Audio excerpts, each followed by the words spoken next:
Feel about that war the way we were told we were supposed to feel about that war, the way we were ordered and instructed by the United States government to feel about that war. You see, I'll tell you, my mind doesn't work that way. I got this real moron thing I do. It's called thinking. And I'm not a very good American because I like to form my own opinions. I don't just roll over when I'm told to. Sad to say, most Americans just roll over on command. Not me. I have certain rules I live by. My first rule, I don't believe anything the government tells me. Nothing. Zero. Nope.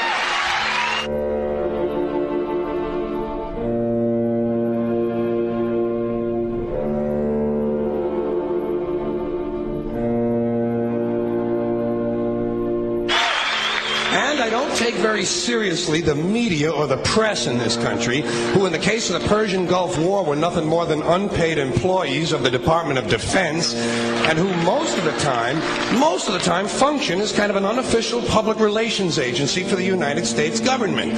So I don't listen to them. I don't really believe in my country. And I gotta tell you folks, I don't get all choked up about yellow ribbons and American flags. Now, to balance the scale, I'd like to talk about some things that bring us together. Things that point out our similarities instead of our differences. Because that's all you ever hear about in this country is our differences. That's all the media and the politicians are ever talking about, the things that separate us, things that make us different from one another.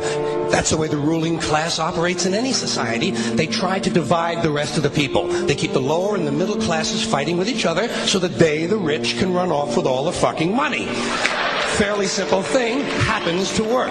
You know, anything different, that's what they're going to talk about. Race, religion, ethnic and national background, jobs, income, education, social status, sexuality, anything you can do, keep us fighting with each other so that they can keep going to the bank. You know how I describe the economic and social classes in this country? The upper class keeps all of the money, pays none of the taxes. The middle class pays all of the taxes, does all of the work. The poor are there just to scare the shit out of the middle class. Keep them showing up at those jobs.